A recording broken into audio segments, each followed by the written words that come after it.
Guys, welcome back to the channel. It's been about a week since the last time we talked, and I don't really have a lot going on for you guys today. In today's video, I'm going to be straight up. There's just really nothing that I'm doing today that's very interesting, I guess, per se. But in the last video, we were doing a 72-hour super clean giveaway, and we did already reach out to the winner, and I'm going to shout his Instagram out right now as Josh Scof. Sorry, Josh, if I'm not pronouncing that right. But I want you guys to go ahead and check out his Instagram. I'm going to throw it up right here. There it is.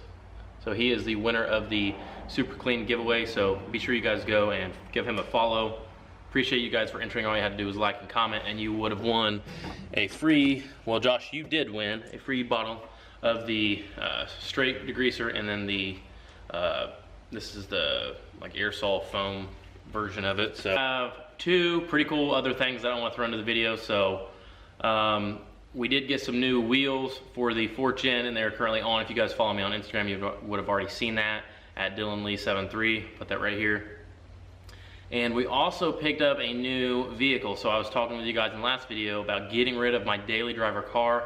I no longer needed it. It was a great car. It served its purpose for me, and I did get rid of it. So I got something to replace it, but it's definitely something a little bit more fun. Not as practical, but definitely way more fun. Like, I love it. I've been driving it for 2 days now. I don't even really care to drive the truck to work. And I don't mean that by saying like I'm bored with the truck already or anything like that, guys. The truck is really, really clean, and I want to keep it as clean as it is for as long as I own it. So I got it detailed really nice, and it's just kind of sitting in the driveway until I need it or until we do a video on it, which we also want to throw that in. We have an issue with the truck already that we need to address. So I'm going to talk with you guys about that. So I do apologize if this is going to be not really a video that we do a lot in, but yeah, it's just basically me talking the whole time, giving you guys updates on everything, so that way, you know, you guys are part of the loop and what's going on behind the scenes. I don't know if you guys are ready for this. This is something I've never owned on the channel. Oh yeah, this thing is a freaking beast, guys. Let me tell you what. So guys, we have here a 2006 Jeep Wrangler. This is a X model 4-wheel drive, and it is a manual, 6-speed manual, and it has the 4.0 liter inline 6. It's a soft top, and it has a ton of add-ons. And when I say a ton, guys, I mean a ton. This thing was purpose built, basically. It's clean. No steps were really skipped whenever this thing was built. Whoever built it knew what they were doing, and it's daily drivable. Like, I drove it over an hour home, and you can still, like, I can tell just the way this thing's built. It would be probably pretty good on the trails too. So what do you guys want to start with? Interior, let's start on the interior, I guess. So it's a hard top model, or I'm sorry, it's a soft top model with the full doors. So it's got the full door on it, glass, real glass window. Nice. I mean, they're just so cool. Like, just even shutting the door, these things are just awesome. So it's cloth, obviously, and it's the 6-speed manual. Here's some bolts I picked up for the dually. We might throw that in this video, maybe not. So 6-speed cloth seats.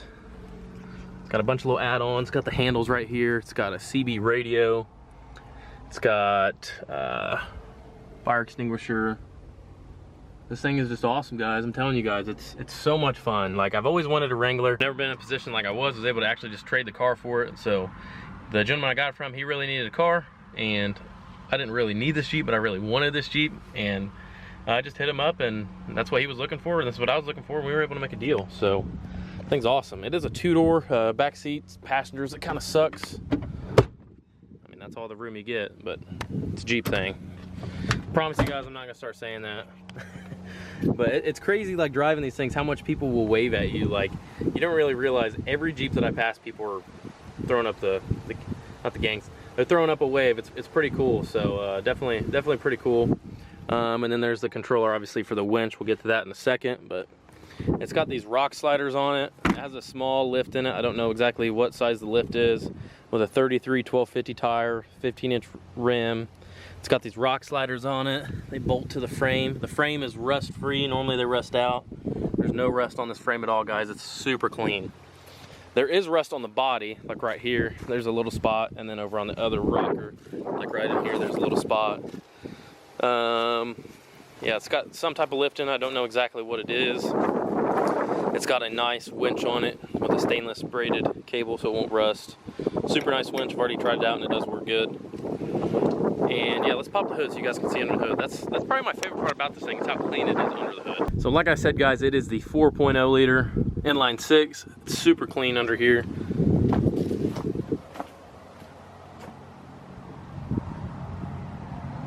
AC works, everything works on this thing.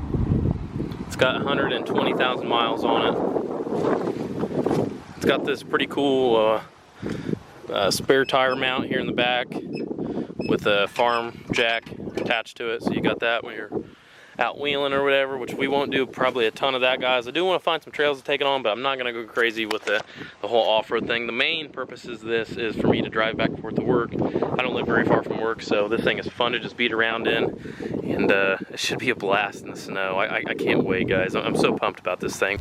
So guys, the 4th gen got some wheels. These actually came off Mason's truck. These are just a 20x12 RBP wheel with a 33 1250 20. They are really nice, practical, and when I mean practical, I mean I can still tow with this thing. I can turn full lock in a parking lot and not worry about destroying the tires on them.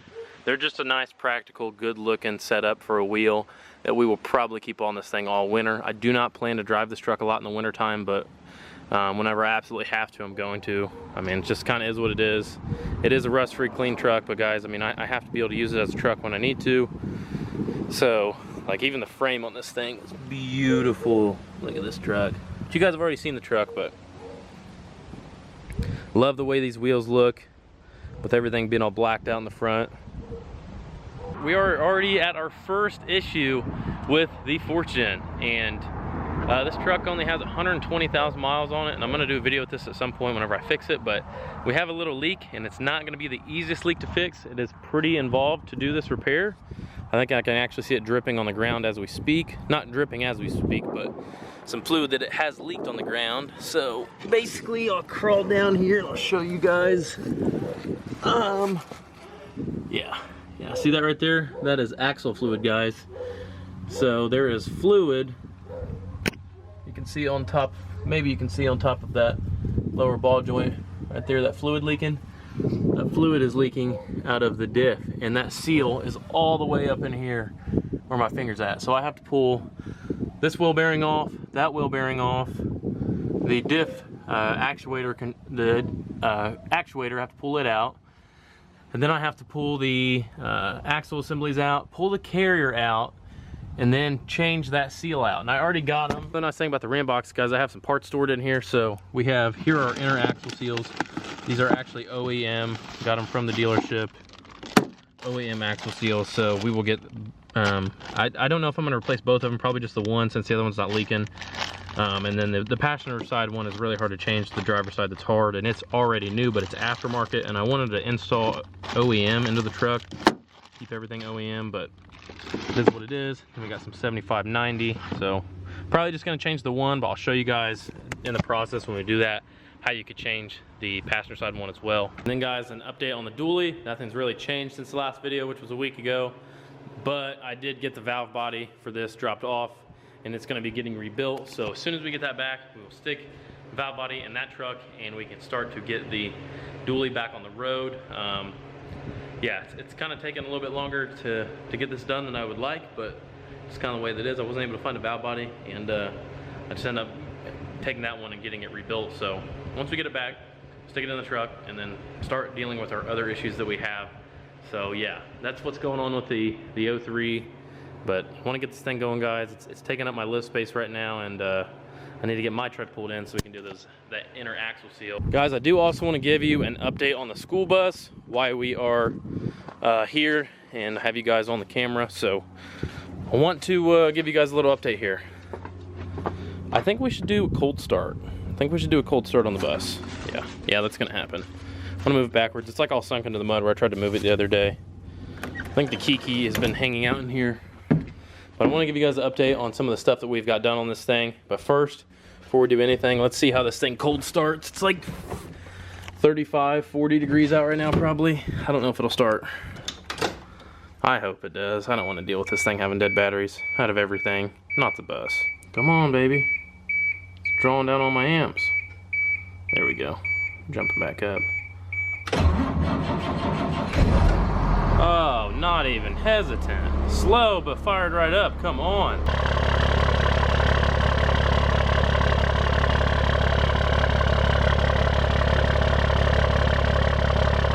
So guys, I am gonna let this thing run for a little bit just because it's cold, and I like to start it and let it run every once in a while, kind of warm the oil up. And you have to excuse the mess in here, but I want to show you guys some of the progress that we've got done on the school bus. So I ordered some cabinet kits for it. I got these from IKEA online and basically just built them, built it up against this wall. I haven't got the doors installed yet, but I'm gonna be doing that very soon.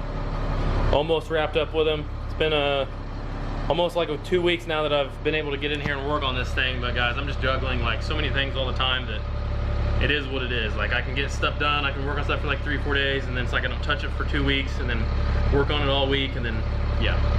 But this thing's hard. It's hard to keep working on this thing. I'm like, there's so much to do on it, and we're actually supposed to go camping in December. 3 months. 3 months we're supposed to take this thing camping. I don't think it's gonna be completely done, but it'll be probably where we can comfortably camp, so. The bathroom wall is almost done. The bunk beds, I put hinges in the bunk beds, so I'll show you the lower one because the top one has a bunch of stuff on it. There's the high idle kicking in the school bus so she can get warm. But this will give you a ton of storage all underneath here. And then I have the same up here, and then it's got wood on the bottom, so you have all that storage under there.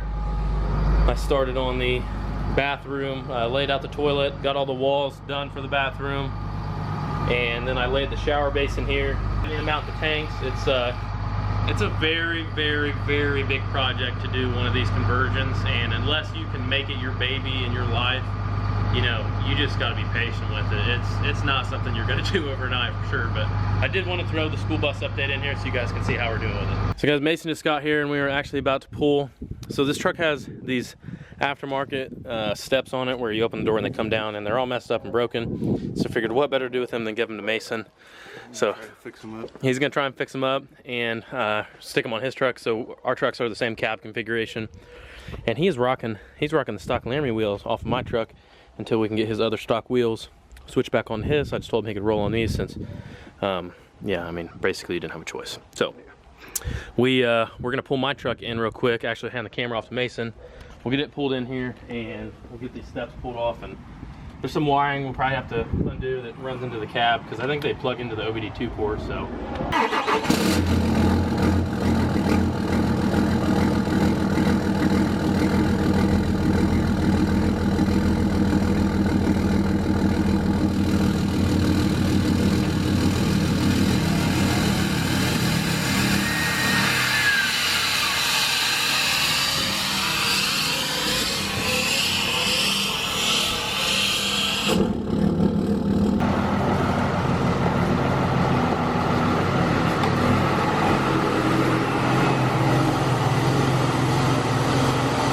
Literally, guys, getting ready to take these things off, give it to Mason, open the door, and they start working again. Just doesn't make any sense. But they're still all worn out, and I don't want to deal with them, so Mason wants them. All right, guys, we got the steps all pulled off. Here's the wiring harness. This wiring harness really needs just reloomed and cleaned up. It's really not in terrible shape. Mason's getting the steps loaded up right now.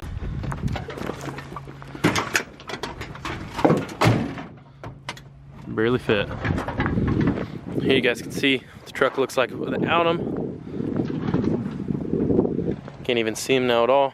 You could see them kind of hanging down before. We think that one of the motors isn't even bad. It may just be the bracket was messed up, so yeah.